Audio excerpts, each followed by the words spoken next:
뉴라이트가 인기는 있는데 뉴라이트라고 본인이 얘기하는 사람이 없어요. 그러니까 이게 약간 간첩 같은 거예요. 뭐 암약하면서 몰래 사상 퍼뜨리고 이게 거의 비슷한 세력이다 이렇게 보시면 돼요. 그러니까 대통령이 잘 모르시는 거예요. 일단 윤석열 대통령은 아무것도 모르시는 거죠. 누가 임명을 하는 건지 모르겠어. 아무것도 모르는 사람이 임명을 했을 리는 없고 뭘 누가 아는 사람이 임명을 한 거 같은데. 정진석 비서실장이 했다고 봐야죠. 윤석열 대통령은 정진석에 꼭 누각십니까 그러면? 잘 모르시잖아요. 저는 윤석열 대통령 자체가 보수가 아니라고 생각하는 사람이기 때문에 거기는 문재인 정부의 충신이지. 김건희 여사가 얘기한 것처럼 오야붕이야? 그쪽에? 아니 진보의 오야. 한호씨 가벼운 정치 토크쇼 장르만 여의도 8월 28일 수요일 순서 시작하겠습니다. 반갑습니다. 정프로고요. 오늘 수요일이죠. 수요일이 저희 일주일 가운데 가장 재밌고 많은 분들이 또 찾아주신 날이니까요. 그만큼 또 함께해 주신 분들도 책임감을 느끼면서 발언 하나하나에 신중을 기해 주시기 바라겠습니다. 소송 전문가시죠? 우리 시사평론가 김준일 평론가님 어서 오십시오. 예, 안녕하세요. 네. 김준일입니다. 왜 그런 딱지를 붙여서 프레임을 만듭니까? 소송 지금 또 아슬아슬하게 있죠? 아니 방심위에서 국민의힘에서 또 방심위에 계속 뭐 재출연하는 방송 제가 진행하는 방송 계속 걸고 있네요. 예. 네, 똑같은 얘기를 해도 왜 걸리는지 나만 걸리는지. 법과 제도와 규정을 지키시는 그런 네. 평론가가 되길 바랍니다. 알겠습니다. 자, 그리고 법과 제도와 규정을 지키지만 보수에서 버림받은 장성철 소장님 어서 오십시오. 네, 안녕하세요. 장성철입니다. 네, 반갑습니다. 저가 봤을 때 장르만 여의도에 가장 핫한 코너는 서정국 나오는 그 코너 같아요. 얘기도 하지 마세요. 아니, 네. 저기 화제가 되더라고. 방송 내 좀 봤는데 정말 불이 났습니다. 저희 네. 방송하는데 댓글에 막 그 서정국이가 계속 나오길래 예. 뭐라고 했는지 막 좀 어떻게 중간에 막을 수가 없어요. 그분은. 하지만 더욱 막겠습니다. 더 철저하게. 그런 얘기도 네. 들어봐야죠. 왜 들어도- 왜 막어? 입틀막입니까 지금 JTBC? 아니요 그렇지 않고 듣는데 뭐 반복해서 듣지 않겠다 정도 정리를 하겠습니다. 자, 그리고 우리 고생이 많은 신영 기자님 어서 오십시오. 안녕. 안녕하. 고생이 너무 많아요. 현타가 마음고생. 잠시. 네. 아닙니다. 안녕하십니까? 네, 반갑습니다. 그래도 꿋꿋하게 네? 힘냅니다. 그럼요. 네, 힘내십니다. 오늘 안 해요? 리볼드 아르기닌? 리볼드 아르기닌 해야죠. 힘낼 힘내야죠. 때는 리볼드 아르기닌. 네, 예. 특히나 수요일 목요일은 말입니다. 저희가 댓글들 가운데 저희 칭찬 댓글 위주로 해서 선정을 해갖고 리볼드 아르기닌 밀크시스. 아무도 못 주는 거 아니야? 그렇게 따지면 네, 그런 분들께 선물을 또 보내드리고 있으니까요. 예. 네, 좋아요도 많이 눌러주시고요. 이상민 크리에이터 어서 오십시오. 몰라 알 수가 없어. 뉴라이트 알지도 못합니다. 아하. 근데 가만 보면 우리 이상민 크리에이터는 항상 사고 날 때는 현장에 없던 것 같아요. 저는 그죠? 아무것도 모릅니다. 신기해. 잘 피해 나갑니다. 기억이 나지 않습니다. 네. 네. 자, 그러면 오늘도 힘차게 네. 여러 이슈들 한번 네. 나눠보겠습니다. 네.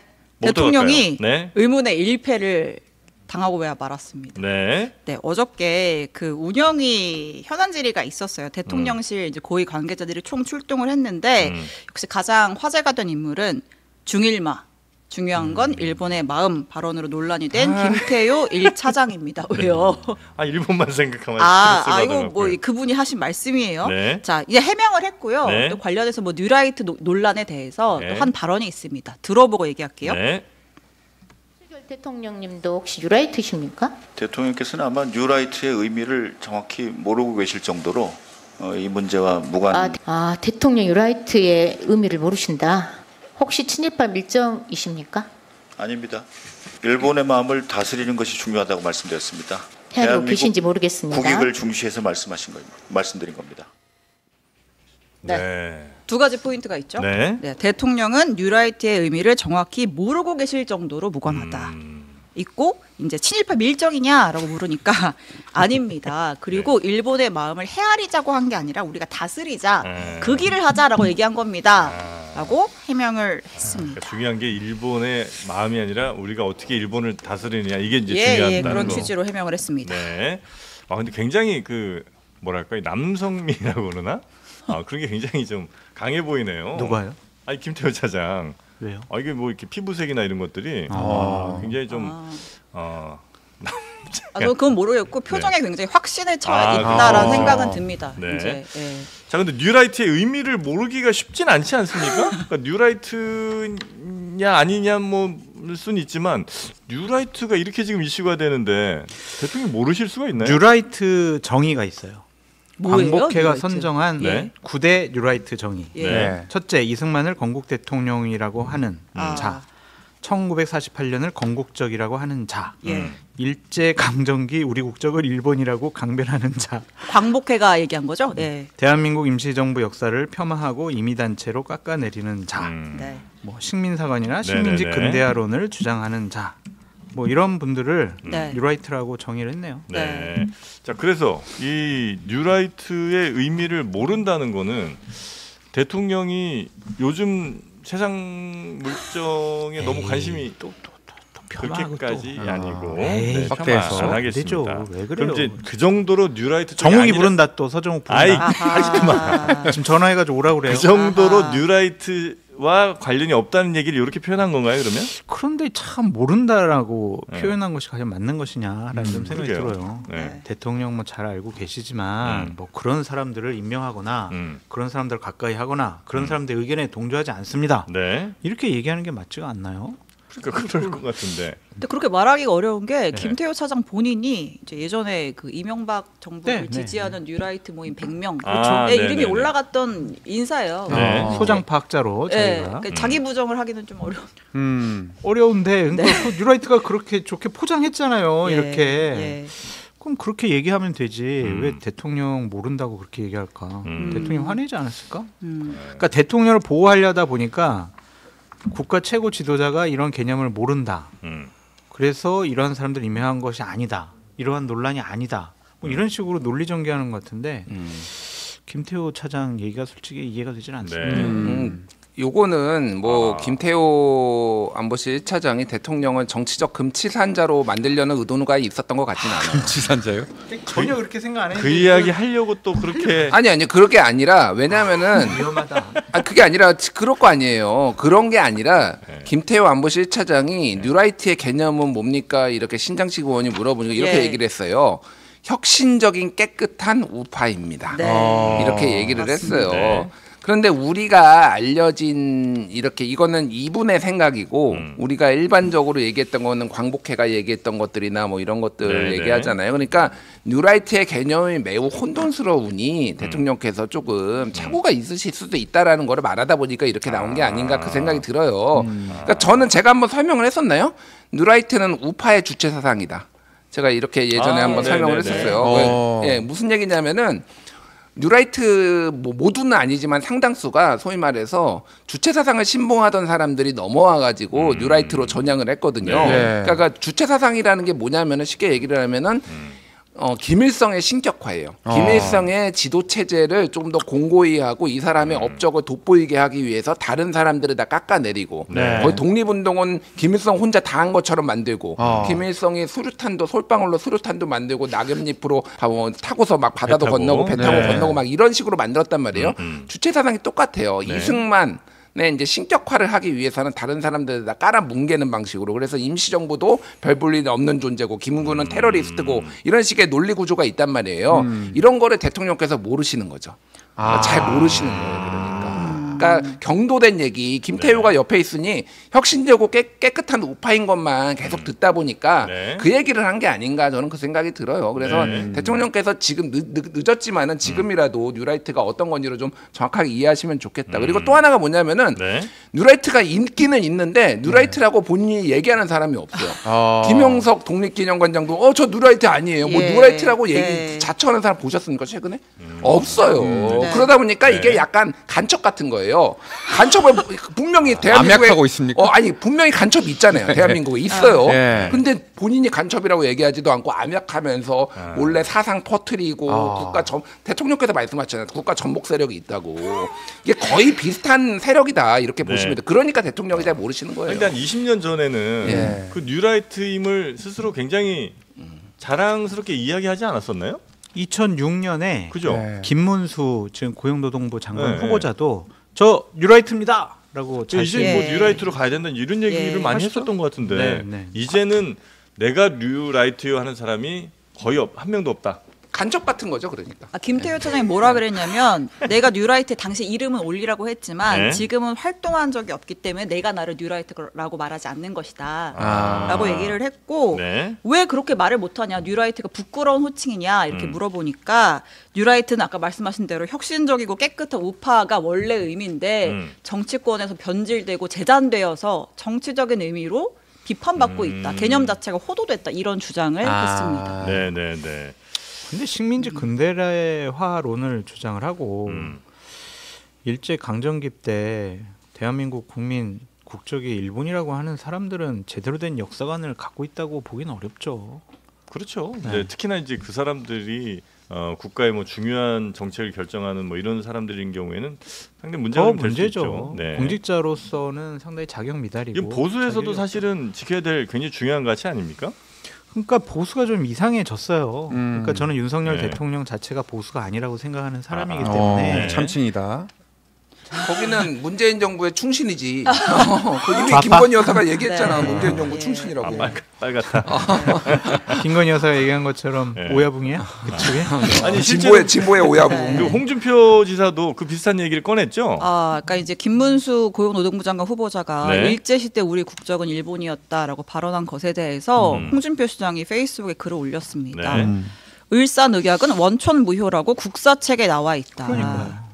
일제시대 강제 병합됐지만 우리 국적 일본이 아니고 1919년 4월 11일 이전엔 대한제국 국민, 임시정부 수립 후는 대한민국 국민이어야 헌법 정문에 충실한 것이다. 을사늑약을 원천 무효라고 해놓고 당시 국적이 일본이라고 한다면 네. 을사늑약 인정하고 상해 임시정부 부정하는 것 아니냐라고 얘기했습니다. 뭘 부정해요? 에? 그 당시 그냥 일본 아니에요? 에? 자, 이거 성대모사 하시는 거예요. 따라하는 거 김문수. 그러니까 제가 이제 이 뉴라이트라고 부르든 구구라고 부르든 뭐라고 부르든 이분들의 논리가 뭐냐면은 네. 국가가 있으려면은 세 가지 요소가 있어야 된다라는 거예요. 네. 하나는 주권, 영토, 국민이 있어야 네, 되는데 네. 대한민국 임시정부가 이게 있었느냐라고 하니까 지금 우리는 일본의 국민이었다. 뭐 이렇게 주장을 하는 거잖아요. 네. 제가 예를 하나 들어볼게요. 자, 1940년에 나치 독일이 프랑스를 칩니다. 네. 그래서 그때 드골 정부가 버티지 못하고 이제 영국으로 망명을 해요. BC 그래서, 프랑스. 예, 그러고 40년부터 44년까지 BC 괴뢰 정권, 나치 괴뢰 네, 정권이 네, 네, 들어서요. 네. 그럼 이제 프랑스 국민들한테 물어보면 돼요. 그러면은 자, 당신은 그러면은 그때 국토도 없었고 주권도 없었고 사실상 주권도 없었고 국민도 다 이렇게 BC 정부에 있었던 그 드골 정부의 국민이라고 생각하십니까? 아니면은 나치 괴뢰 정부의 국민이라고 생각하십니까? 프랑스 네. 정부한테 국민들한테 물어보면 뭐라고 대답을 할까요? 거기에서 나는 갑자기 한 프랑스의 유력 정치인이 저는 나치 정권에 있었지 나치 국민이었지 저는 드골 정권이 아니었어요. 라고 하면 무슨 일이 벌어질까요? 굉장히 상식적인 거예요. 그때도 망명 정부였고 네. 프랑스의 독립을 위해서 드골 정부가 싸워왔잖아요. 당연히 거기에 정통성이 있는 거고 법통이 있는 거예요. 네. 임시정부도 마찬가지입니다. 이렇게 상식적인 걸 가지고 지금 이런 얘기를 하는 것 자체가 이러니까 뉴라이트가 욕을 먹는 거예요. 그러니까. 네. 근데 정부는 대통령실은 이러한 비판에 대해서 친일 프레임이다, 괴담이다 이런 식의 또 브리핑을 직접 했잖아요. 네. 정치 공세에 불과하다. 어저께 운영위에 신원식 국가안보실장도 나왔거든요. 근데 이제 박근혜 정부 때 이제 계엄사 기무사가 만든 계엄사 문건 거론하면서 이제 민주당 양문석 의원이 지금도 우리 국가의 반국가 세력이 암약하고 있다고 생각하느냐 이런 질문을 했어요. 그 장면 짧게 볼게요. 네. 자유민주주의 체제를 위협하는 반국가 세력이 곳곳에서 암약하고 있다라고 이야기를 했죠. 제가 지금 질문하고 있잖아요. 천천히 말씀하세요. 왜 과음을 지르세요? 말씀하십시오. 저 네. 뒤에 좀 이어진 장면들이 좀 있는데 양문석 의원이 이렇게 자켓을 살짝 뒤로 넘깁니다. 한번 해보자는 거냐 이런 느낌으로 그렇게 이제 뒤에 또 고함과 뭐 서로 이제 설전이 좀 오가긴 했었는데 지금 이거는 뭐 아까 그 친일 얘기랑은 좀 다른 얘기긴 합니다만 계엄 문건, 계엄령 뭐 가능성 뭐 이런 거에 대해서 지금 일부 야권 인사들이 지금 문제 제기를 하고 있죠. 대통령이 반국가 세력 암약을 얘기하고 네. 총력 대응이란 표현을 쓰는 거는 이거 계엄 준비하고 있다는 거 아니냐 이런 네. 의혹 제기를 한 거죠. 예. 이건 사실은 가능성으로 따지면 뭐 계엄령까지 나오는 건 뭐 저희가 너무 안이하게 생각하는 건지 모르겠습니다만 그 가능성은 좀 낮은 거 아니에요? 아니 북한이 쳐들어와가지고 전쟁 나면 계엄령은 선포 당연히 뭐 그거야 되겠죠. 뭐 그렇겠습니다. 근데 뭐 양문석 의원이 박근혜 정권 시절 기무사 문건 가지고 국민 간 갈등을 극대화해가지고 국민들 간의 무력 충돌을 유발시키고 북한의 도발을 유도하면 계엄의 조건이 충족된다. 너희들 노래하려고 그러지 이렇게 하는 거는 말이 안 되죠. 무슨 아니 국회 제적 과반수가 계엄령 해제 그렇게 하면은 해제되잖아요. 아니 그것도 근데 어떤 야당 의원은 그러시더라고요. 뭐라고요? 그러니까 국회로 가서 이제 해제하면 해제되잖아요. 근데 국회 가기 전에 잡는다는 거예요. 그치 그냥 네. 땡으로 그래서 5.16 때 다 구속. 5.16 때 그랬죠. 그래서 한 100명 이렇게 잡아버리면 그거 못하는 거 아니냐. 뭐 이런 얘기를 하신 분도 있습니다. 그러니까 그렇게 극단주의로 가면은 이제 대화가 안 되고 뭐 얘기를 못 하죠. 네. 가정에 가정을 더하면 뭔 얘기를 할 수 있겠어요. 네. 자, 계엄령 문건 논란이 있었고요. 그리고 국가인권위원회 김영원 상임위원장도 네. 이분이 사실 과거에 반인권 발언으로 조금 논란이 됐던 분인데 어저께 업무 보고하러 나왔어야 됐는데 안 나왔어요. 불출석 사유서를 내고 안 나왔는데 뭐라 그랬냐면 다수당의 횡포가 만연하는 국회에 출석할 필요성을 느끼지 않는다라고 이야기를 했습니다. 네. 요 청문회나 이런 데 굉장히 좀 불만이 많았던 모양이더라고요. 청문회는 네, 업무 그래서 보고. 뭐 업무보고 같은 데서도 공직자를 출석시켜서 생산적인 질의 답변을 하는 게 아니라 일방적인 질일빙자해서 사실 왜곡, 조작, 명예훼손, 모욕을 일삼을 뿐이고 제대로 답변할 기회도 주지 않는다. 근데 이게 국무위원들은 이제 업무 보고에 나오는 게 사실 의무잖아요. 불출석 사유서라고 하는 게 정말 피치 못할 다른 일정이 있다거나 뭐 이럴 아니면 정말 일신상의 이유가 있다거나 할 때 이 불출석 사유서를 내는 건데 다수당의 횡포를 부리니 못 나간다. 당연히 야당이 반발을 했죠. 저는 이분을 알아요. 국회 있을 때 저희 사무실에 찾아오고 김무성 당대표가 2016년에 부산 영도 현역 국회의원이고 당대표인데 자기가 출마하겠다고 우리 방에 와서 그 보좌관인 저한테 영도에 도전자로서 거기가 출마하겠다고 막 그랬어요. 그래서 저는 거기 그 말에 동의를 하지 않았는데 그것을 본 다른 분들이 좀 또라이가 아니냐. 저는 전혀 동의를 하지 않았어요 그때. 다른 분들이 그런 얘기 하는 걸 제가 들었는데 굳이 왜 전해주시죠? 아니 그냥 전해드리는 거 아까 뭐 전해주시길래 저도 좀 전해드리는 건데 대단히 특이한 사람이에요. 그 두 가지 에피소드만 하나 말씀드릴게요. 이분이 검사 출신이거든요. 1990년도에 룸살롱에서 술을 먹고 있었어요. 팩트죠 이거? 팩트죠. 그런데 경찰이 KBS 기자랑 같이 이제 룸살롱 불법 영업해가지고 막 취재를 했단 말이야. 그런데 거기서 이제 막 욕하고 막 뭐라 한 거예요. 경찰들한테 왜 술 먹고 있는데 니들이 와가지고 방해하냐고. 그러고 나서 KBS 기자를 그 보도했던 기자를 뇌물죄로 구속시켜 버려요. 뇌물죄로? 보복. 뭐 조사해가지고 나를 찍었다. 아니 뭐 다른 뇌물죄로 뭐 조사해가지고 그 사람 구속시켜. 그래가지고 그것 때문에 검사복을 벗어요. 실제로 뇌물 사건이 있었는 게 아닌데 그렇게 만들어서 아니 하여튼 뇌물죄로 구속을 시켜버렸어요. 뭐 이것저것 털다 보면 뭐 좀 털었겠지. 막 찍어놓고 뭐 어디 가서 뭐 술 얻어먹었다든지 뭐 선물 받았다든지 이렇게 해가지고 그리고 1999년도에 이제 검사를 그만두고 나와가지고 한국노총 부산 지부 고문 변호사를 해요. 한국노총에서 특이하잖아요. 이렇게 좀 거기다가 이렇게. 그때 김대중 정권 시절이었는데 한일 어업협정을 맺잖아요. 근데 그 어업협정을 잘못 맺었다고 해양수산부 장관에게 65cm짜리 일본도를 보내가지고 너 할복해라. 이렇게 했던 사람이에요. 그러니까 예전부터 대단히 특이한 분이에요. 일본도를 왜 보냅니까? 활복하라고. 한일 어업협정 잘못 맺었으니까 활복하라고. 그렇게 기이한 행동을 좀 많이 했던 분이라서 뭐 나는 국회 못 나가겠어. 요 정도의 발언은 대단히 뭐 별거 아니다. 별거 아니에요. 근데 이렇게 장 소장님도 알고 계신 에피소드를 대통령실 관계자들도 모르지 않을 거 아니에요. 근데 지금 대통령실에서 임명하는 어떻게 분들을 국가인권위 부위원장이 됐을까요? 그러니까 대통령실에서 지금 임명하는 분들을 보면 글쎄 그런 분들의 과거의 행적과 경험을 인정하는 거 아니냐, 동의하는 거 아니냐. 그러니까 요 에피소드는 없죠. 확실히 팩트죠. 나중에 또 이거 문제 생기면 아니 잡혀갑니다. 문제 생기면 이제 정영진 앵커가 하라고 시켰다고 그러죠. 아, 사주 받았다고. 근데 이분은 진짜로 이거 외에 더 이상한 말도 더 많이 있어요? 했다니까요. 너무 문제가 많은 분이에요. 예. 일단은 기본적으로 팩트와 논리에 기반하지 않고 본인이 기분 내키는 대로 막 말씀을 하시는 분이거든요. 네. 예전에 이제 국회에서도 인권위가 좌파들의 해방구가 돼 있다. 예. 아니, 본인이 인권위에 있는데 도대체 좌파들의 해방구가 돼. 부처님 가운데 토막 같은 소리 하시네 뭐 이런 얘기도 했고 심지어는 이제 위안부 문제 관련해서 인권 2024년 3월에 위안부 이제 성노예 문제 일본 성노예 문제 얘기를 하는데 이런 얘기를 했어요. 반일 감정을 자극하는 일본군 성노예 타령을 언제까지 할 것이냐. 일본군 성노예제 타령할 거면 중국에 의한 성노예제 반인륜적 범죄도 지적해야 된다. 뭐 이런 건데 예전에 뭐 고려시대 때 궁녀 보내고 이런 거를 이제 다릅니다. 그러니까 그거는 완전 히 다른 건데 그거를 이제 성노예라고 이제 해가지고 그거 중국에도 항의해야지 뭐 이런 얘기 하시는 분이에요. 그러니까 거의 제가 보기에는 제정신이 아니다. 그 정도 수준인 것 같고.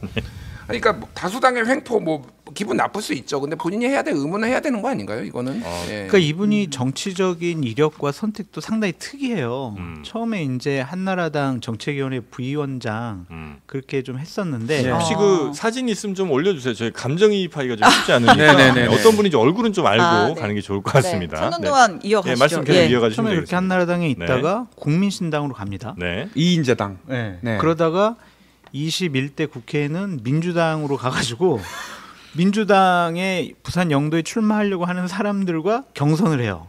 21대 국회 총선에서 네. 그러니까 2020년도죠. 그래요? 또 그러다가 근데 민주당에서 그거를 받아줬어. 또 희한해. 하여튼 그러다가 홍길동입니까? 2022년에 대선 때는 윤석열 또 캠프로 가요. 예. 그러다가 이제 인권위원 뭐 부위원장 된 것 같은데 상당히 특이한 분이에요.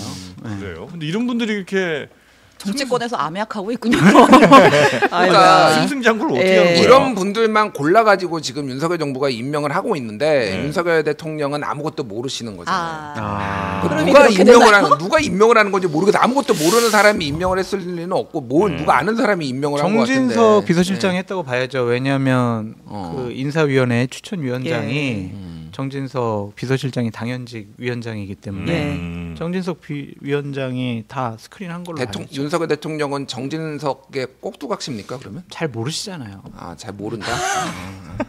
아니, 김태우 이해가 차장이- 납득이 가네요. 납득이 가네요.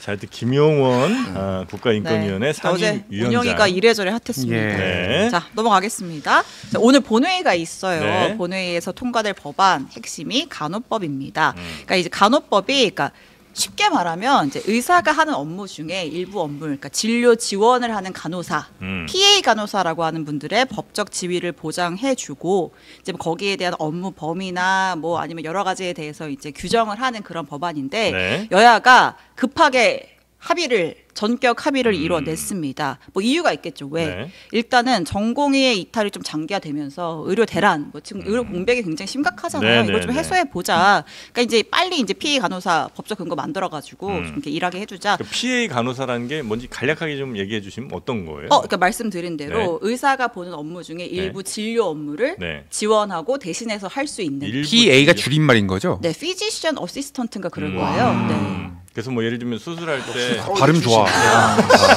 민병철이야. 그러니까. 예. 그래서 이제 뭐 수술 같은 거 할 때 뭔가 이렇게 집도를 의사가 보죠. 보통 하는 일들을 네, 이제 조금 도와서 수술까지는 한다거나. 아니지만 네. 예를 들어서 뭐 간단한 뭐 꼬맥이라든지 뭐 이런 것들이 있잖아요. 네네네. 하여튼 그러니까 예를 들어 미국 같은 데는 이런 걸 하는 게 PA 간호사라는 게 법적 지위가 있어요. 네. 근데 우리나라에서 사실은 한 16,000명 정도가 이런 PA 간호사의 업무를 이미 보고 있는데 이분들의 법적 지위가 없는 거예요. 그러니까 예를 들면 의료 사고가 났을 때라든지 뭐 어떻게 좀 힘들어지는 거죠. 네. 그래서 이분들의 지위를 처벌당하죠. 법제화하자라는 그 얘기가 있었고 그래서 관련해서 이제 또 의료 대란이 심각하고 하니까 요건 이런 이제 현실적인 상황과 간호사- 맞물려서 네. 네. 간호사분들이 합의가 된 조금 거죠. 이제 원했던 부부분인 거죠. 그 원했는데, 법적 지위를 좀 명확하게 하고. 예. 근데 디테일을 보면 이제 간호사 협회 측에서는 아직 부족하다라고 하면서 이제 네. 파업은 예정대로 하겠다 이런 입장이긴 합니다. 대신 의협에서는 굉장히 이거는 의협도 싫어하죠. 싫어하죠. 네, 이거 굉장히 왜냐하면 싫어하는 자신들의 업무를 일부 대체할 수 있게 된다라는 네. 이제 그런 인식을 갖고 있죠. 예. 네. 그래서 지금 여야가 그래도 모처럼 합의는 하긴 했는데 네. 미진하죠. 막 네. 이렇게 보건복지부 령에 뭐 이렇게 네. 구체적인 사항을 적시하자 막 이렇게 한 거 보면 네. 서로 좀 책임을 떠넘긴 것이 아니냐 그런 생각이 들어요. 정부 책임이에요 하면서 이렇게 툭 던지는 거죠. 그래서 이것이 그냥 간호사분들이 원하는 방식은 네. 아니었던 것 같고 우려스러운 것은 의사분들이 지금 대단히 화가 많이 나 있잖아요. 네. 근데 이 법안까지 통과가 되면은 아마 의사분들이 그러니까 의사들 복귀하는 예. 테러도 차단되는 네. 같은 느낌. 그렇게 좀 보여요. 그래서 이게 대통령실에서 방금 전에도 입장을 냈더라고요. 네. 의대 정원 확대 변함없다. 예. 의료개혁 계속 그냥 밀고 나가겠다. 이런 거 보면은 참 국민들만 큰일 났다라는 생각이 자꾸 드네요. 아니 근데 뭐 네. 여러 가지 쟁점들이 있는데 첫 번째는 지난해 4월에 대통령 거부권 행사하고 여당도 이거 합의 안 해줬잖아요. 예. 그래서 단독으로 야당이 올린 거잖아요. 무책임하다 그냥 정부 여당이 무책임하다. 그때 그 했으면 되는 거 아니에요. 네. 그때도 충분히 논의를 지금처럼 합의를 하고 타협을 해가지고 했으면은 여러 쟁점들이 해결될 텐데 그때는 그냥 이런 일이 있을 줄 모르고 우리는 의사 편이야 뭐 이러면서 이런 스탠스로 가가지고 지금 이렇게 돼서 이제 와서 이렇게 하는 것도 무책임하다는 첫 번째. 그때는 의협이 굉장히 반대가 뭐 지금도 반대하죠. 네, 의협은 네, 계속 네, 반대예요. 네, 계속 반대. 반대. 예. 그러니까 의협은 좀 비판 안 할 수가 없는데 뭐 본인들의 영역이 나눠주는 것에 대해서 반대는 할 수가 있는데 잘 생각해 보십시오. 이게 그러면은 우리나라에만 지금 처음 들어오는 건가요? 아니잖아요. PA라는 게 외국에도 있어요. 네, 그러니까 네. 제도가 있어요. 네. 그래서 이거를 합리적으로 조정을 할 생각을 해야 되는 거죠. 그러니까 이게 완전히 의료계라는 게 카스트 제도거든요. 의사를 네. 정점으로 해가지고 이렇게 뭐 간호사 있고 간호조무사 있고 이런 식으로 해가지고 완벽하게 그래서 간호사들이 간호조무사에 학력 제한하는 것도 저는 문제가 있다라고 봅니다. 그래서 간호조무사 이번에 빠졌어요. 예, 이번에 예, 그래서 예. 그것도 이제 논의가 돼서 했는데 어쨌든 그런 식으로 의사들이 무조건 자기들 조금만 건드리려고 하면 영역 건드리려고 하면은 반대하고 그리고 실질적으로 의사가 다 못해요. 그러니까 간호사들이 여기에서 뭐 주사 놓는다든지 이거 다 하고 있잖아요. 네네. 현실을 외면하고 의사들이 그렇게 철없는 얘기하면 안 되는 거죠. 그러니까 그 얘기는 하나만 하면 되고 이게 정말 웃긴 게 보통은 야당이 다수당일 때고 민주당이 그러면은 이거는 법으로 해야 된다. 그리고 이제 국민의힘 여당은 본인이 소수당이니까 시행령으로 해야 된다. 네. 그랬는데 이번에는 민주당이 시행령으로 하자. 맞아, 반대예요, 반대. 그리고 국민의힘은 법으로 하자. 예. 뭐 이렇게 지금 하다가 결국은 시행령에 넣기로 했어요. 네. 그러니까 이게 얼마나 민감한지 사실은 조금 서로 발 빼는 모습이 글쎄요 책임감 있는 모습은 아니에요. 이건 여야 모두 양당이. 조금 양당이 뭐 네. 그런 것 같습니다. 예. 근데 지금 뭐 다른 얘기일 수 있겠지만 그 의정 갈등으로 인해서 지금 의료 진료 시스템이 지금 망가지고 무너지고 있잖아요. 네. 네. 근데 정부의 대응은 돈 좀 더 줄게 이런 식인 것 같아요. 그러니까 내년 예산에 4천억 원 더 해서 전공의들에게 한 달에 100만 원씩 해서 한 4개월, 5개월 더 주겠다. 야, 이 정도면 됐잖아. 빨리 들어와. 네. 그리고 네. 이번 추석에 응급실 상황 이거 어떻게 국민들 불안하잖아. 네. 이랬더니 대책을 오늘 또 발표한 게 응급실 전문의 진찰료 인상, 권역센터 인건비 지원. 이게 돈으로 자꾸 해결하려고 하는 것 같아요. 근데 의사들이 파업을 하고 복귀를 하지 않는 게 진찰료 그거 몇만 원, 몇십만 원 그거를 안 줘가지고 그런 건 아니잖아요 지금. 그러니까 좀 보다 근본적으로 네. 이 문제를 해결할 수 있는 사회적인 합의 기구를 만들든지 아니면 뭐 좀 양보를 하든지 네. 뭔가 좀 조치가 필요하지 않나는 생각이 들어요. 정부가 양보를 큰일 좀 났어요. 하든지. 해야죠. 근데 진짜 의료 개혁이라는 게 진짜 어렵긴 어렵네요, 그렇죠? 그러니까 의사분들이 네. 자꾸 자신들의 기득권을 유지하기 위해서 네. 저렇게 파업하고 하는 거 나빠요. 복귀 안 하는 거 나쁘고 나쁜데 어쨌든 그러려면 권력을 가진 쪽에서 그다음에 이러한 안을 갖고 의료개혁을 하겠다라는 쪽에서 보다도 합리적으로 설명도 하고 설득도 하고 사회적인 합의를 이끌어가야 되는데 그건 안 하고 있잖아요. 네. 네. 그럼 국민들은 어떻게 해요? 신 기자님 추석 때 아프시면 어떡할 거예요? 아프지 뺑뺑이 응급실. 네, 아프지 맙시다. 예, 예. 진 기자님. 그 맨날 네. 마법처럼 주문을 외우고 있어요. 아프지 말자. 아프지 말자, 아프지 말자, 아프지 다치지 말고. 그래서 이래서 김진애 소장님 개혁이 중요한 겁니다. 개혁은 밀리면 안 예. 됩니다. 네. 개그 하나 하겠습니다. 사자가 방학 숙제 안 하는 이유 아세요? 사자가 예. 방학 숙제를 안 한 이유? 예. 사방. 밀림의 제왕이라서. 다음 주제로 넘어가시죠. 아, 미룬다. 그래서 숙제 안 한다. 밀림의 제왕이라. 실패한 개그입니다. 아 이거 해명하는 순간 더 좀 슬퍼지니까. 그 말고도 뭐 전세 사기 특별법이랑 구하라법도 역시 통과될 전망이죠? 네, 그것도 이제 여야가 이제 비쟁점 법안으로 놓고 합의를 했고요. 이제 네. 통과가 될 전망인데 저 아까 김준희 소장님 지적에 진짜 공감하는 게 네. 어쨌든 간호법은 대통령이 거부권을 행사했던 법안이에요. 그때 이제 민주당이 단독 발의했지만 그때랑 지금이랑 달라진 게 거의 없어요. 그 뭐 민주당 원안에는 지역 사회에서의 뭐 의료 돌봄 서비스를 할 수 있게 한다 네. 이제 그게 있었는데 그 부분은 이번에 빠졌어요. 네. 그것도 굉장히 여당이 민감했던 부분이긴 한데 그거 하나 빼고는 다 그대로거든요. 그러니까 달라진 거는 의료 대란 현실. 요거 하나인 거죠. 아, 그러니까 지금 이제 상황 말고는 달라진 게 없다. 그러면 네. 간호사들 입장에서는 뭐야 결국은 우리가 지금 의료 대란에서 의사 역할을 어떻게 보면 땜빵 하기 위해서 지금 이렇게 해주는 거야? 이런 생각이 들 수밖에 없죠. 진정성이 의심될 수밖에 없다. 네. 이런 지적을 피하기는 좀 어려워 보입니다. 네. 네. 자 그리고 아까 뭐 우리 장 소장님도 뭐 대안에 있어야 되는 거 아니냐 이 말씀하셨잖아요. 네. 한동훈 대표가 의대 증원 올해는 뭐 입시 요강도 다 나오고 했으니까 내년에는 유예를 좀 해서 요걸 물꼬로 좀 협상해 보자. 라고 고위 당정 끝나고 한덕수 총리를 통해서 대통령실에 제안을 했는데 네. 대통령실에서 단박에 거절했습니다.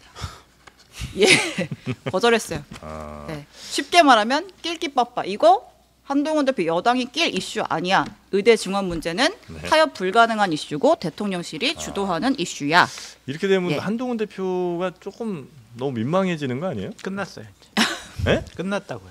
끝났다는 게 뭐예요? 대통령실과 한동훈 대표의 관계는 끝났어요. 끝장났어요. 아니 그렇게 단언하실 수가 있는 상황이에요? 만찬도 이제 미루죠. 연기했잖아요. 예. 30일 만찬도 예. 미뤘잖아요. 그리고 제가 예측을 하건데 대통령께서 29일, 30일 네. 국민의힘 연찬회에 참석 안 하실 것 같습니다. 이 아. 만찬까지 연기를 했다면 연찬회 참석 안 할 거예요. 아 진짜요? 대통령실 관계자들이 비서실장, 대통령 비서실장 다 가가지고 네. 자 으쌰 정기국회 때 우리 쟁점 법안 통과시키고 예산 우리가 하는 대로 좀 해주고 뒷받침해주고 이렇게 힘다지기 하는 곳이거든요. 연찬회가. 네. 저렇게 되면 대통령 안 가실 겁니다. 그리고 최소한 인원으로 대통령실에서는 참여할 거다. 몇 명 보내고. 네, 몇 명 보내고 그냥 생색내기 차원을 그러니까 할 것 같은데. 한동훈 대표랑 윤석열 대통령은 이제 관계가 끝났다. 그러니까 모양새를 봐보세요. 연찬회 네. 때 네. 아마 몇몇 중진 의원들도 참석 안 할 거예요. 보세요. 저는 이 예언이 약간 성지가 될 거라고 봅니다. 네. 그래요. 그렇게 되면은 한동훈을 슬슬 이제 힘 빼기 시작을 하는 거예요. 좀 그렇게 될 거라고 봐요. 그럼 이제 고사 작전. 그래서 제가 끊임없이 얘기를 했잖아요. 한동훈 대표는 지금 해야 될 것은 김건희 여사 부부를 설득을 해야 된다. 김건희 여사 부부? 네. 윤 대통령 부부. 윤석열 대통령 부부를 설득을 해야 된다. 네. 그분들과의 신뢰관계를 회복해야지 아무리 자기가 당대표로서 권위와 리더십을 세우려고 하더라도 권위와 리더십을 세우려고 해도 쉽지가 않다. 그러니까 그분들의 신뢰를 얻어야 되는데 제 얘기는 듣지 않아가지고 지난 한 달 동안 그냥 자기 고집 얘기하고 신념 얘기하고 자기 하고 싶은 대로 얘기하고 끝났다. 지금 대통령실 분위기는 어떤 분위기냐면요. 우리 윤석열 대통령 진짜 정치 잘해. 왜? 내가 잘하고 있잖아. 상황을 주도하고 있어. 한동훈 쟤 맨날 검찰에 있을 때도 맨날 좀 수틀리면은 얘 사표 써가지고 와가지고 그만둔다고 하던 애였어. 그냥 그래서 한동훈 당대표라고 하더라도 다 내 손 안에 있어. 상황 김경수 복권시키니까 야당도 흔들거리잖아. 나는 정치 천재 같아. 얼굴 천재, 정치 천재 이렇게 있는 거죠. 지금 대한민국에는 자강두천 한번 붙어보고 싶네요. 그런 거 지금 그런 분위기인데 한동훈 대표가 어제 페북에다 올렸잖아요. 다시 한번 한다. 다시 건의하겠다. 한동훈 대표도 무슨 생각이냐면 난 내 갈 길 가겠다. 끝났다. 나는 내가 옳다고 생각하는 거 하겠다. 그런데 그런 분위기가 딱 일으켜지니까 만찬 연기 확정 곧 보도가 나올 거예요. 연찬회 대통령 참석 안 해. 이런 식으로 흘러가게 되면은 이제 완전히 파탄 나는 거예요. 끝났어요. 제가 봤을 때. 근데 이 제안에 대해서 추경호 원내대표도 나랑 상의한 제안이 아니다. 이렇게 또 선을 그었더라고요. 아니 어떻게 된 게 어쨌든 국민의힘의 이제 원내대표잖아요. 투톱이죠, 투톱. 그런데 당 대표 이야기에 대해서 역시 힘 빼는 듯한 얘기를 했다. 네. 그러니까 이 제안이 나오고 대통령실에서 그 이제 정진석 비서실장 주재로 참모진 회의를 했대요. 네. 근데 이 제안이 굉장히 불쾌하다 이런 성토의 목소리가 나왔다라고 합니다. 당정이 한 목소리를 내줘야 되는데. 그러니까 아니 네. 요 얘기 좀 할게요. 네네네. 그러니까 제가 판단하기에 좀 누가 잘하고 잘못하고 어떤 부분이 잘못됐는지. 일단 한동훈 대표가 고위 당정을 했을 때 그거를 제안했다라고 해가지고 이제 언론에 나왔잖아요. 예. 한동훈 측에서 내보냈기가 언론에 흘렸겠죠. 본인이 이렇게 의정 갈등을 해결하려는 중재자로서 역할을 하려고 한다. 근데 한덕수 총리가 그러니까 용산에서 반응 나온 게 공식 제안 없었다라고 얘기를 하고 네. 한덕수 총리가 얘기하는 게 고위 당정 다 끝나고 저 구석에 가가지고 예, 갑자기 예. 한마디 툭 하더라. 그러니까 왜 그렇게 하나요 일을? 하려면은 제대로 딱 격식을 갖춰가지고 해야 되는 거 아니에요? 대표. 한동훈 대표가 네, 하려면은 네. 그렇게 해야 되는 거 아닌가요? 그러니까 그런 식으로 약간 간보기 하다가 이제 조금 좀 더 밀어붙여야 되겠다라고 하면서 이런 식으로 단계적으로 하는 게 뭐 일단 틀렸다라는 거고 네. 다만 그러면 이거를 제안하는 게 그러면 틀린 건가요? 무조건 당정은 하나의 이견도 없이 똑같이 가야 되는 건가요? 지금 난리가 났잖아요. 지금 네. 난리가 났다라고 관리 가능한 상태라고 용산에서는 얘기를 하고 있지만은 지금 몇 개 제가 읽어드릴게요. 아니 이게 어떻게 관리 가능한 상황인가요? 지금 아주대병원 응급실은 지금 14명 중에서 7명이 지금 전문의가 사표 썼고요. 네. 그리고 지금 건국대 충주병원도 응급실 의사 7명 사직서 제출했고요. 세종대 세종 충남대병원 같은 경우에는 전문의 부족으로 매주 목요일 응급실 진료 중단하고 있고요. 충북대병원도 응급의학과 전문의 2명이 휴직과 병가 내고 뭐 이런 상황이에요. 그러다 보니까 지금 의사들 주장으로는 전체 전국의 응급실 40% 정도가 지금 사실상 마비됐다라고 얘기를 하고 있습니다. 네. 그리고 전국 공무원 노동조합 소방본부에 따르면은 지난달 30일에 서울의 편의점에서 40대가 쓰러졌는데 14곳을 병원에 도이다가 119 구급차에서 죽었습니다. 예. 그리고 부산에서는 40대 남성이 온열질환 의심 증상으로 쓰러져서 머리를 다쳤는데 부산에 갈 데가 없어가지고 울산으로 갔대요. 응급실을. 그래서 이 사람도 죽었어요 지금.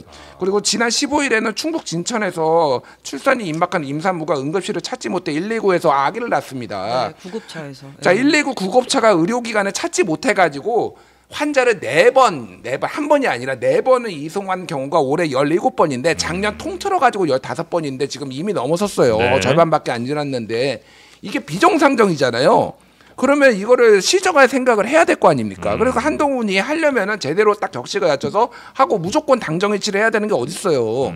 그럼 이 문제가 있으면 해결을 해야죠. 그런데 지금 윤석열 대통령도 자기 쫄개 보듯이 야 뭐 동훈이 얘 왜 이러는 거야 이러면서 이런 식으로 해버리고 한동훈은 본인이 엄플하려고 이런 식으로 해버리고 이러니까 문제가 있는 거예요. 전부 무책임하다. 제가 오늘 일관되게 얘기하는 거는 정부 여당 진짜 무책임합니다. 정부 여당이 무책임하다. 네, 다 무책임해요 정말로. 무책임한 게 아니라 무능력하다. 저 그렇게 말씀드리고 싶고 그 한덕수 국무총리가 어제 예. 기자간담회를 했거든요. 예. 거기서 의료 대란과 관련해서 뭐라고 얘기를 했냐면 고통스러운 의료 개혁 과정 겪고 있다. 전 부처가 네. 총력전으로 부작용을 줄이기 위해서 노력하고 있다. 지금 부작용이 아니라 지금 치명상을 입고 있단 말이에요. 지금 국민들이 지금 생명과 안전을 위협받고 있단 말이에요. 이렇게 한가한 얘기할 때가 아니란 말이에요.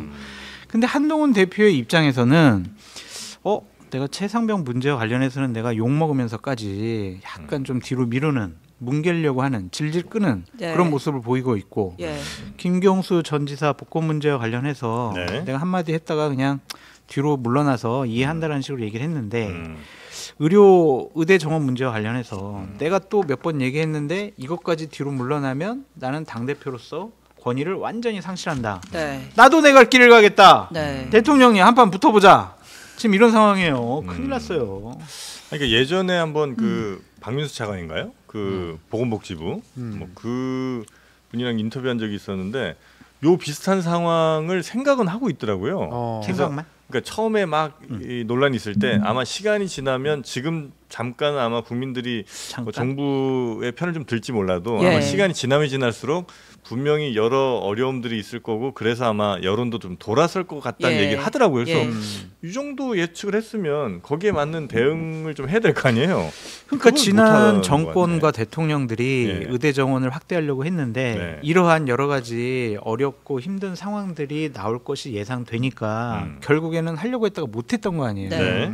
그럼 윤석열 정권이 제대로 화두를 던지고 여러 가지 이슈를 주도를 했잖아요. 처음엔.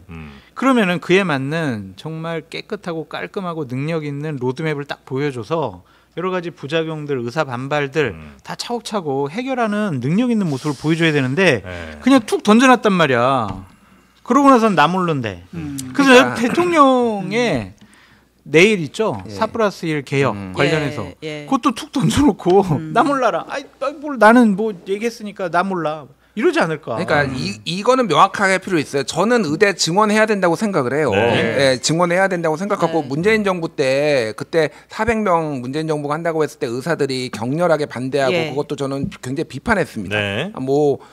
뭐가 됐든 지금 다른 나라의 사례를 봐도 그렇고 일본도 18년간 1,700명 정도 늘려왔고 그런데 제가 지금 비판을 하는 거는 도대체 2,000명이 근거가 뭐냐라는 거예요. 회의록이 없대잖아요. 있다가 없다가 막 거짓말하고 뭐 하고 2,000명이 어디서 나왔는지 아직도 몰라요. 전 국민이 몰라요. 그거 조정해서 받아보니까 한 1,509명인가 정도 됐는데 아직도 왜 1,509명인지 모르고 교육이 안 된다라고 의사들이 얘기하고 있잖아요. 왜 의사들 말을 그렇게 무시를 하나요? 저도 합리적으로 의사들 중에서도 한 400명 정도면 우리가 가능하다라고 주장하는 사람도 있습니다. 그럼 그런 사람들을 전면에 내세워가지고 이거를 설득을 하고 그래서 무조건 한 명도 안 된다 오히려 줄여야 된다는 사람을 완전히 궁지로 몰아넣을 수 있는 충분히 그런 타협점 정책적인 어떤 그런 수가 있단 말이에요. 근데 죽어도 2,000명이래. 이거를 누가 동의를 하겠습니까 이거를. 아니, 다시 한번 얘기했어요 대통령실에서. 아니 그래서 이제 한동훈 대표가 어쨌든 용산이랑은 안 되니까 그래서 지금 이재명 대표랑 그러면 이 의료개혁 부분을 조금 대표회담에서 얘기를 할까? 얘기를 해볼까 의제에 올릴까 하는 의지가 좀 있었던 것 같아요. 그것도 대통령실에서 엄청 불쾌했다라고 하는 거죠. 열받지. 이게 정부가 대통령실에서 추진하는 거지 왜 무슨 정치권에서 여야 대표가 만나서 니네가 할 수 있는 게 뭔데 이런 게 있는 것 같고 아까 말씀하셨지만 원래 30일에 그 만찬이 잡혀 있었잖아요. 제가 처음에 오늘 오전만 해도 그 만찬 취소 검토 기사가 나와서 자막을 검토로 달았어요. 그리고 당대표실에 물어봤어요. 진짜 미뤄져요?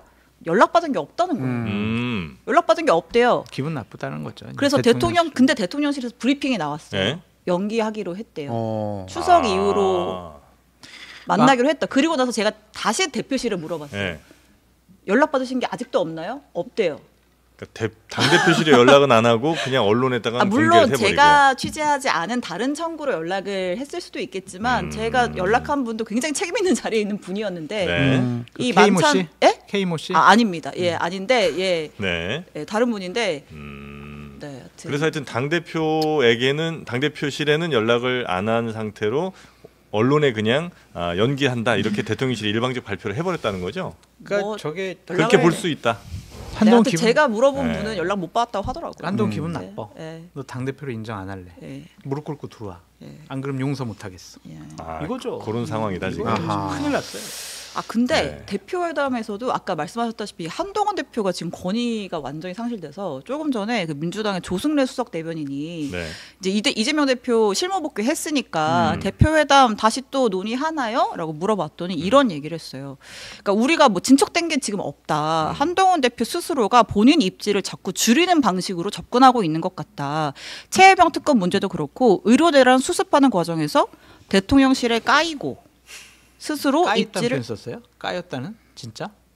제가 받은 워딩은 그렇습니다. 까이고 스스로 입지를 좁히는 그런 행보를 하고 있다. 그런 면에서 보면 만나는 게 필요한 것인가 무슨 의미가 있는가 의구심이 들지만 그래도 만나야 한다는 원칙 속에서 고민하고 있다. 아니, 한동훈 대표는 지금 이 솟아날 구멍이 있어요 없어요? 제가 계속 얘기하잖아요. 지금도 가능은 해요. 김건희 여사 부부를 설득을 해야 된다니까. 지금이라도 하면 돼요. 김건희 여사 부부래. 지금이라도 하면 돼요. 가능해요. 지금 저런 사인이 뭐냐면 빨리 와서 나한테 아부하고 잘못했다고 해라. 옛날 하던 대로 해. 그렇지. 반성문 써라. 그렇지. 멸치 볶아다 줬을 때 그때의 한동훈으로 되돌아가라. 이런 사인을 계속 보내고 있는 거잖아요. 근데 싫어요. 나는 내가 할 길 갈 거예요. 내가 당대표인데 왜 내가 뭐 내 맘대로 못해. 이랬다가는 정말 쫓겨난다는 게 큰일 나요. 지금 무릎 꿇고 들어가기도 좀 너무 애매하지 않나? 해야 돼요 지금. 해야 돼요. 아니 그러면 그 민주당의 모 최고위원 말처럼 속된 말로 반바지 되는 거 아닙니까? 반바지 입고서라도 들어가야 됩니다. 반바지 입고서라도 들어가야 됩니다. 지금은 네. 약간의 모욕을 참고 예. 본인 당대표로서의 지위와 권위를 인정을 받는 게 중요해요. 본인이 앞으로 정치할 거면. 네. 그리고 난 다음에 좀 권위를 세고 난 다음에 당대표로서의 역할을 하면 되는 것이지. 아니 가장 큰 여권의 큰 권력은 어쨌든 대통령 부부예요. 네. 그분들과 척져서는 당대표로서의 역할을 못 한다니까요. 같은 생각이세요? 아니요. 그러니까 저는 한동훈 대표가 이거 저거 다 하려고 하다가 그러니까 두 가지가 문제가 있는데 하나는 패션 정치. 그러니까 이거 스타일 정치라고도 보는데 그냥 멋있어 보이려고 그러니까 한 건 그냥 해가지고 본인이 굉장히 존재감 있어 보이려고 하는 식으로 툭툭 던지는 거 있잖아요. 뭐 있으면 이렇게 본다든지 뭐 이런 거 있잖아요. 그러니까 그런 거 좀 하지 마라. 좀 진정성 있게 정치 좀 했으면 좋겠고. 그렇고 또 하나는 모든 토끼를 다 잡으려고 하다가 지금 망하는 것 같아요. 뭐냐면은 용산한테도 어느 정도 너무 멀어지지 않고, 그러니까 각을 세우고 싶은 것도 있지만은 너무 또 멀어지는 거는 싫고, 또 설득도 해야 되니까. 그렇지만은 또 존재감 있게 드러낸 거는 싫고, 그러면서 뭐 최상병 특검 본인이 약속하고 제3자 추천하는 거 이렇게 했지만은 또 여기에서는 또 잘 하기 어렵고, 그러니까 다 스탠스가 어정쩡해요. 그러니까 제가 보기에는 돌파를 하려면은 그냥 최상병 특검을 받아버리고 완전히 반윤으로 쓰던지. 아니면은 진짜 말한 대로 친윤으로 완전히 돌아서든지.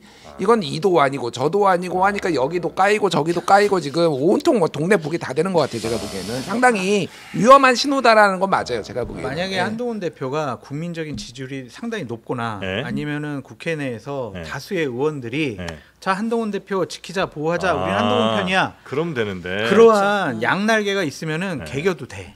진짜. 난 내가 이렇게 간다니까요, 대통령님. 한번 해봅시다. 그럼 되는데. 미래 권력의 손을 들어줄 가능성이 높아요. 지금은 없구나. 근데 지금 둘 다 없잖아요. 그런 상황에서 본인 고집만 부린다. 그리고 한동훈 대표의 리더십이 가장 큰 문제가 뭐냐면 어쨌든 주위의 한동훈 측근 참모들하고도 상의를 안 해요.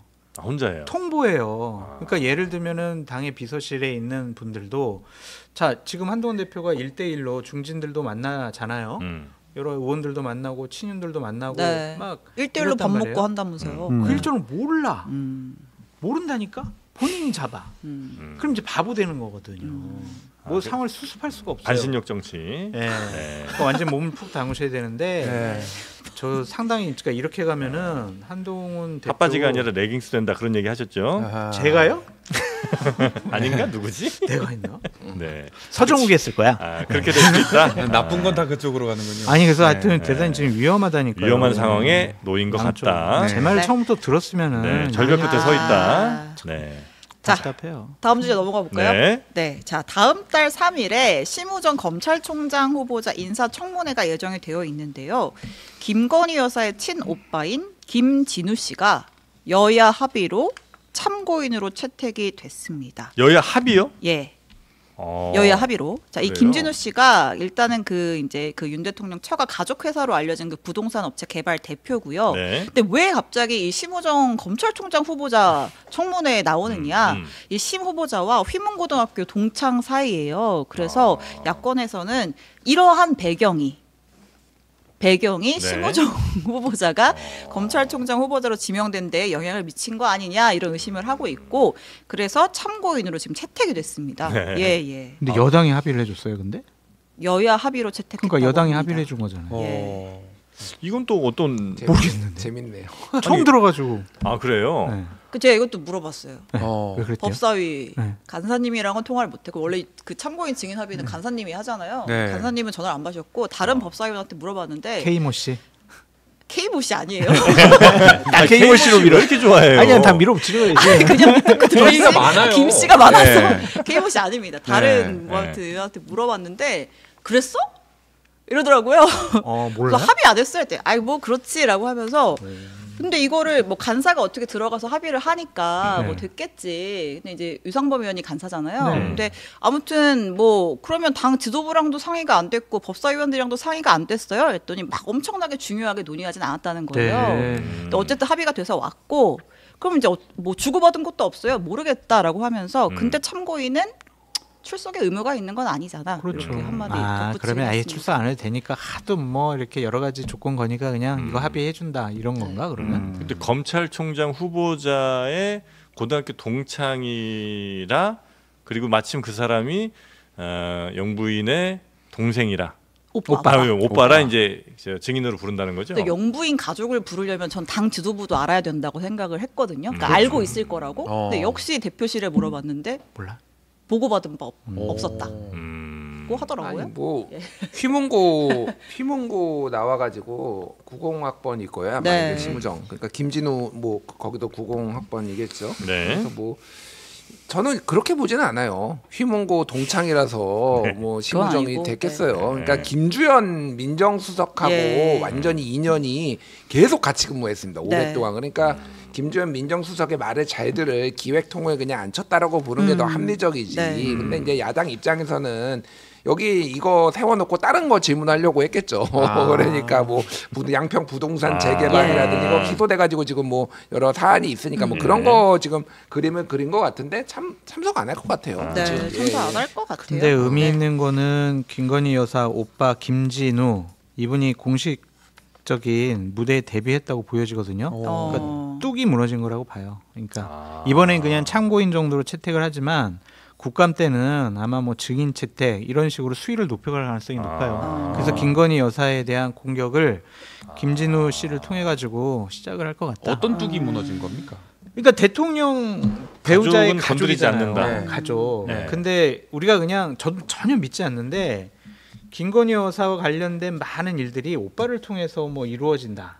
뭐 통로다. 막 이러한 얘기들이 있거든. 전 처음 듣는데 여기서 듣네요. 드디어. 저번에 대기실에서 저한테 얘기를 했어요. 네, 저도 그 정말 믿지를 않는데 그러한 것들에 대해서 네. 이제 자꾸 우리가 이런 데서 방송을 하면서 언급을 하잖아요. 예. 그런 뚝이 무너진 거지. 그럼 이름도 이제 막 나와버리죠. 얘기도 막 더 자주 하게 되고 그럼 그때 그 사람 뭐 이렇게 이제 옛날에는 우리가 그냥 김건희 여사 오빠 K모 씨 막 이렇게 했는데 예. 이제 실명이 김진우 나오고. 씨 실명 나오고 점점 수위를 높여갈 거예요. 네. 국감 때 아마 여러 가지 일들이 터질 것 같다. 실제로 이분이 무슨 역할을 했어요? 서정욱 변호사한테 물어보시죠. 그쪽 일을 잘 아시니까 그분이. 그러니까 대선 캠프 때 뭐 약간 회의 주재한다 뭐 이런 얘기들이 나왔어가지고 막 부인하고 그랬었는데 그러니까 얼마 전에도 뭐 어제 정진석 운영위에서도 교수. 얘기가 나왔어요. 네. 민주당 박성준 의원이 정진석 실장한테 물어봤어요. 예. 이 김진우 씨가 지금은 아니지만 그 임기 초기에 용산을 좀 드나들었다라는 제보가 있는데 사실이냐라고 하니까 뭐 정진석 비서실장은 카더라다 전혀 사실 무근이다 이렇게 대답을. 저봐 신 기자님도 지금 국회에서 나온 저 발언을 가지고 막 괴담하고 선동하잖아. 이게 뚝이 무너진 거라니까. 사이비 이게. 논리. 아니 아니, 비서실장의 답변을 얘기한 건 매형 좀 보려고 좀 들어가면 안 됩니까? 가족인데. 가족인데 매형 좀 네. 보고 싶다고. 괴담하고 관찰해서 선동. 봐야지, 그러면. 하지 대통령이라면은 가족들을 철저하게 좀 멀리 하셔야죠. 친인척 관리가 중요하죠. 김진우 씨. 알겠습니다. 자, 그리고 김건희 여사 관련된 뉴스 또 있군요. 그 수심이 이원석 네. 총장이 열기로 했잖아요. 수사심의위원회. 예, 수사심의위원회 네. 검찰이 이제 명품백 무혐의다 결론 내린 거 다시 한번 들여다봐라라고 한 건데 이게 이원석 총장 임기 중에 끝날까 싶었는데 좀 속도를 내는 모양새입니다. 네. 다음 주 금요일 6일에 열어서 그날 결론까지 내겠다고 밝혔습니다. 열어서 그날 결론 결론까지 낸다. 내겠다 밝힌 건 아니고 그날 결론을 나오지 내보도록 않을까? 하겠다. 네. 그래요. 근데 이거는 뭐 저 수사에 크게 영향을 주진 않을 걸로. 일단 뭐 권고니까. 예. 강제성이 거니까. 없잖아요. 네. 그리고 뭐 어떻게 나올지도 모르고 네. 설마 근데 김건희 여사 관련된 문제인데 검찰과 다른 의견을 제시를 할까? 역시 무혐의로 나올 것이라고 보세요? 그렇게 생각하시잖아요. 저는 혹시 그렇다고 생각해요. 넘겨. 네. 왜 던지기 합니까? 힘든 건 그 본인이 좀 가져가요. 가져오랄 건데. 네. 자, 민주당 얘기 한번 가보겠습니다. 이거는 하나만 네. 좀 하나만. 하나만 말씀드릴게요. 네. 이거는 명단을 공개해야 돼요. 수심위원 수사심의위원회. 명단을. 지금 비공개 불공개한다라는 건데 네. 명단 공개해야 되고 경찰 쪽에 수사심의위원회 쪽은 공개한 사례가 있거든요. 네. 그래서 이렇게 중요한 거를 책임 있게 사람들이 할 수 있게 해야 되지 않을까 저는 그렇게 생각을 합니다.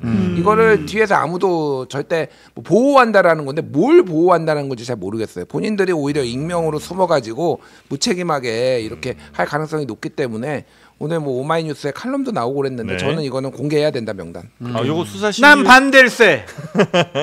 왜 이걸 예. 비공개로 하냐면 예. 여러 가지 유무형의 압력으로부터 자유로울 수 있다. 그냥 본인들이 네. 본인들의 양심과 법리에 의해서 결정하라는 거거든요. 네. 명단이 공개되는 순간 네. 난리가 날 겁니다. 여기 저기서 연락하고 뭐 그러면은 빠지고 싶어하는 사람도 있을 거란 말이에요. 그거부터가 이 심의의 뭐 객관성을 훼손하는 거다. 그렇게 예. 볼 수가 있죠. 아니 그래서 결과 낸 다음에 공개하는 건 어때요? 그런 전례와 사례가 나타나면 사전 공개랑 똑같은 거예요. 수사심의위원회 계속 열리면 아유 내가 결론 내리고 난 다음에 공개가 되겠지. 그럼 내가 이거 눈치 봐야 되네. 아니야, 나 골치 아프니까 안 나갈래. 이렇게 될 가능성이 있거든요. 자, 이거 제가 하나 말씀드릴게요. 지난해 서울행정법원이 한 고소인이 네. 경찰의 수심의 명단을 공개하라고 했을 때 경찰의 상대로 소송 냈거든요. 네. 그때 재판부가 뭐라고 했냐면은 명단이 공개돼도 업무의 공정한 수행에 현저한 지장을 초래한다라고 인정할 아무런 증거가 없다라고 하면서 공개하라고 했어요. 경찰을 항소해가지고 항소심 하고 있는데 이미 이런 판례가 있어요. 이미. 예. 그러니까 무조건 이거를 비밀로 하는 게 맞느냐? 그게 정 문제면은 말씀하셨다시피 뒤에 공개하면 됩니다. 예, 압력이 문제라면 이게 무책임하게 이렇게 하면 안 돼요. 일단은 비공개가 원칙이잖아요. 그리고 만약에 법원 판례가 그렇게 나온다면 국회 내에서 아니면 행정부 내에서 법이나 시행령으로 이거는 공개한다라고 규정을 해라. 제도를 바꿔야 돼요. 근데 그런 거 아닌데 지금 막 자꾸 공개하라고 하는 것은 네. 이분들의 독자적인 그런 판단을 훼손시킬 수가 있을 것 같아요. 네. 김 소장님은 수심의 결론 어떻게 날 거라고 보세요? 저는 불기소로 날 거라고 봅니다. 역시. 불기소로 보는데 어쨌든 뭐가 됐든 책임감 있게 하라는 거예요. 본인의 의견이 어떤 건지를 좀 정확하게 밝혀야죠, 이거를. 네. 자, 그럼 이제 민주당 이재명 대표가 복귀를 했죠? 네, 이거 짧게 가겠습니다. 이재명 대표가 이제 코로나로 한 6일인가 입원을 했다가 어제 퇴원하고 오늘 최고위를 주재하면서 당무에 복귀를 했어요. 복귀 첫 메시지로 뭐 지역 화폐 법안을 당론으로 추진하겠다, 의료 대란 해결하겠다 이런 뭐 민생 메시지를 냈는데 좀 더 주목해봐야 될 건 어제 페이스북에 올린 글인 것 같아요. 네. 자, 더 큰 원팀만이 민생 회복을 향한 국민의 명령을 받드는 길이다. 우리가 싸울 상대는 내부가 아닌 외부의 거악이다. 분열은 패배의 원인이다. 총구는 언제나 바깥을 향해야 한다. 이번에 전당대회 치르면서 조금 뭐 또 막 개파 갈등 좀 시끌시끌한 부분들이 있었잖아요. 거의 없지 않았어요? 네? 거의 없지 않았나? 없었어요? 뭐 있었나? 한 분 네, 김두관 후보를 향해서 이런 말을 했었죠. 네. 네. 김두관 후보를 얘기한 건 아니었지만 네. 아무튼 그래서 좀 이런 여러 가지 문제를 좀 잠재우려는 네. 그런 발언으로 보인다라는 아, 해석이 나왔습니다. 이 정도면 사실 뭐 거의 분열 없다고 봐도 괜찮지 않나? 아니 그럼요. 그죠? 뭐 이거에 대해서 뭐 반박을 하거나 네. 잘못했어 하면서 손가락질하거나 삿대질할 수 있는 사람은 전혀 없다. 네. 근데 이제 저는 이재명 대표가 최근에 어쨌든 좀 많이 바뀌시려고 새로운 이재명의 모습을 보이시려고 노력을 하는 것은 충분히 인정을 하고 네. 바람직스럽다고 말씀을 드리는데 앞으로 우리 정치가 2027년 대선 때까지 정말 총칼을 상대방에 겨눠서 벨려는 그런 전쟁 같은 상황이 계속 반복되겠구나라는 생각이 들었어요. 그러니까 어제 쓴 단어 중에 하나가 거악 척결 막 이렇게 얘기했거든요. 네. 네. 그러니까 윤석열 정권과 보수파를 거악이라고 생각을 하시는 거죠. 윤석열 대통령은 본인에게 동의하지 않는 세력은 반국가 세력, 검은 선동 세력 이렇게 규정을 했잖아요. 네. 대화 타협이 정말 없을 것 같다. 영수회담도 없을 것 같고 당대표 회담 해봤자 뭐 하겠냐 그런 생각이 드네요. 그래서 정치가 국민들을 정말 더 힘들게 하고 실증나게 하겠다. 네. 참 걱정스러워요. 여야가 사실 뭐 이런저런 갈등도 늘 있는 거고 그러면서도 또 뭐 경쟁하면서 더 많은 뭐 지지받고 또 이렇게 하는 게 이제 일상적이고 당연한 거긴 한데 이제 상대가 완전 이제 함께 뭘 경쟁해야 되는 상대가 아니라 없애야 될 존재처럼 맞아요. 네, 이렇게 지금 서로를 보고 있다는 말씀이신 그렇잖아요. 거죠? 네. 거악, 거악. 저는 이제 뭐 이재명 대표 얘기도 얘긴데, 그러니까 뭐 이 정도 갈등과 이 정도 경쟁도 없는 게 정당인가 그 생각은 들어요. 그러니까 원래 이견이 있는 거고 사실은 최근에 이제 주목받는 게 조국혁신당과의 갈등이 굉장히 눈에 띄더라고요. 호남에서의. 박지원 의원이 지민비조 약속을 지켜라. 그리고 4년 전, 그러니까 이재명 대통령 만들기 하는 거 약속 지키라고 하면서 이번 보궐선거에 영광군수, 곡성군수 후보 내지 말라라고 제가 압박하고 있잖아요. 이건 제가 보기에는 사실 그거를 제일 잘하셨던 분이 박지원 의원이에요. 본인이 국민의당 안철수랑 같이 만들어가지고 그렇게 해보셨던 분이 갑자기 조국 혁신당한테 그렇게 얘기하는 게 맞고 그러면은 대선 후보 내면 안 됩니까? 저기 조국 혁신당은. 그러니까 저는 그러니까 박지원 의원 굉장히 훌륭하신 분이라고 생각하고 입장도 이해는 하지만은 이렇게 누르는 게 오히려 민주당의 약간 독주를 약간 이재명 외에는 아무도 안 되라고 얘기를 해버리는 것 같아요. 그러니까 호남에도 경쟁이 있어야지 호남도 발전을 하고 그리고 정치권도 호남한테도 잘할 거 아닙니까? 그건 영남도 마찬가지예요. 그래서 이거를 좀 보기 안 좋, 개인적으로는 보기 안 좋았습니다. 그런 식으로 찍어 누르는 게. 어쨌든 민주당 당내는 뭐 따로 분열은 패배의 원인이다라고 할 만한 분열은 별로 없죠. 뭐 그러니까 패배라고 할 만한 사안이 있는지도 잘 모르겠고 지금은 뭐 분열이라기보다는 이견이 있는 거는 정당에선 저는 당연하다라고 봅니다. 모두가 똑같은 얘기 윤석열 대통령만 바라보는 국민의힘이 그렇게 아름다웠나? 뭐 이런 얘기를 드리고 싶어요. 이재명만 바라보면 모든 게 아름답고 잘 풀릴까요? 저는 그렇게 생각하지 않아요. 네.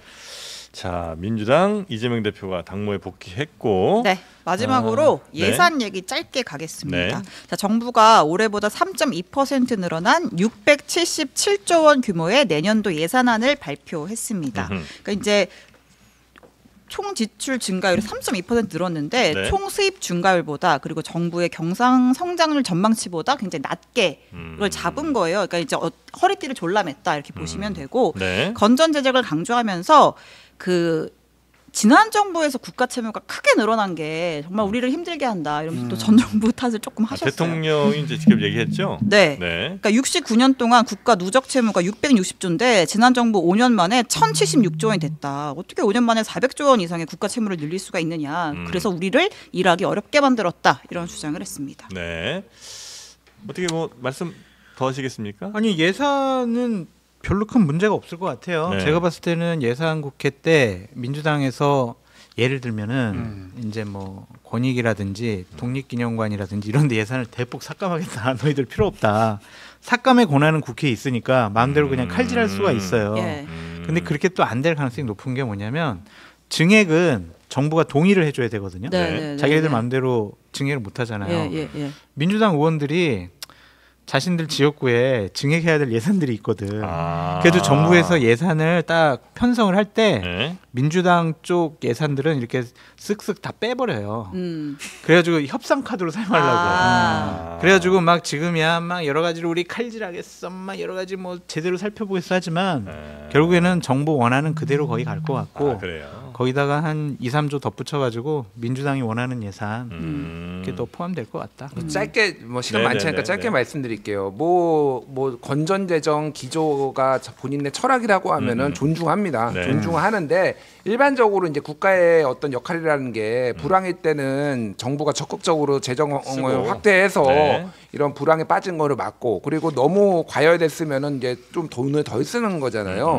지금 그러면 정부가 맨날 불황이다 내수 침체다 얘기를 하고 있는데 이렇게 하면은 그러면 내수 경제가 살아나느냐라고 그러니까 할 수 있는 게 한은 팔 비트기밖에 없는 거예요. 금리 내려라 이렇게 얘기하고 있는데 지금 시중은행한테는 대출 잔고 너무 많이 늘어났다라고 금리 올리라고 얘기하면서 한은한테는 내리라고 기준금리 내리라고 하면은 돌팔이 같아요. 그러니까 의사로 따지면은 이렇게 이상한 처방을 각각 내리면 어떡합니까? 가장 문제는 세수가 지금 덜 거친다라고 얘기를 하고 있잖아요. 왜 맨날 감세를 하죠 그렇게? 그러니까 건전 재정을 하려면은 그것도 감세도 때와 타이밍이 있는 거예요. 지금 올해도 작년에도 56조 원 정도 펑크가 났는데 올해는 지금 상반기에 10조 원이 작년보다 덜 거쳤다라는 거예요. 그래서 세수 진도율이 45.9%인데 일반적으로 기업들이 이제 상반기에 법인세를 내기 때문에 보통 일반적으로 세수 진도율이 상반기에 55% 정도 나와야 돼요. 근데 45%밖에 안 나왔다라는 거는 어마어마하게 지금 세금이 안 거치고 있다라는 겁니다. 이 와중에 또 감세를 한다? 건전재정 얘기하면서 이게 그러니까 모순 덩어리라는 거예요. 이 정부가 진짜로 무슨 경제 정책을 지금 제대로 하고 있는지 비판을 안 할 수가 건전재정을 하려면 똑바로 하라라는 거예요. 그러면은 세수를 늘려야죠. 늘릴 방법을 오히려 선순환적으로 재정을 투입을 해가지고 세금을 많이 경기가 살아나서 세금을 할 수 있게 하자는 게 야당의 주장이고 그거를 받아들이지 않는다 하더라도 그러면은 제대로 건전재정을 하라는 거예요. 문재인 정권 탓입니다. 뭘 문재인 정권 모르겠습니다. 문재인 정권 탓입니다. 언제까지 끝까지 전 정부를 아예 소환할 하여튼 거야. 5년 내내 문재인 여하튼 정권 문제입니다. 자, 관련된 정부 여당의 입장은 우리 네. 기재부 출신이죠. 국민의힘 박수민 의원 모셔서 잠시 후에 듣겠습니다. 네. 하나만 더 말씀드릴게요. 하나만 더 네. 말씀하세요. 말씀이 뭐냐면 인건비 같은 사람에게 들어가는 고정 비용이 너무 많이 늘어나는 것 같아서 큰 걱정이에요. 그러니까 의무지출 비용. 네. 네네. 아니 그러니까 인건비? 고정 비용이 그것뿐만이 아니라 그러니까 특히 이제 사람에게 들어가는 인건비. 네. 예를 들면 내년도 공무원들에게 들어가는 네. 인건비가 46조가 넘어요. 예. 그리고 병사 월급을 하기 때문에 병사 월급. 8천억이 더 들어간다. 8천억이란 말이에요. 200만 그리고 원. 국가 장학금 그 대상을 75%로 확대해 가지고 네. 6천억까지 됐어요. 그러니까 이러한 비용들, 사람에게 들어가는 비용들이 너무 많이 들어가는 것은 앞으로 뭐 내후년 그 후년에 국가 예산을 짤 때도 고정 비용 지출로 되기 때문에 그건 뭐 낮출 수가 없는 거죠. 일단 한번 올라가면. 그러니까요. 네. 이런 부분은 상당히 좀 걱정이 된다. 세수 결손보다 고정 비용 지출이 더 큰 걱정이 된다.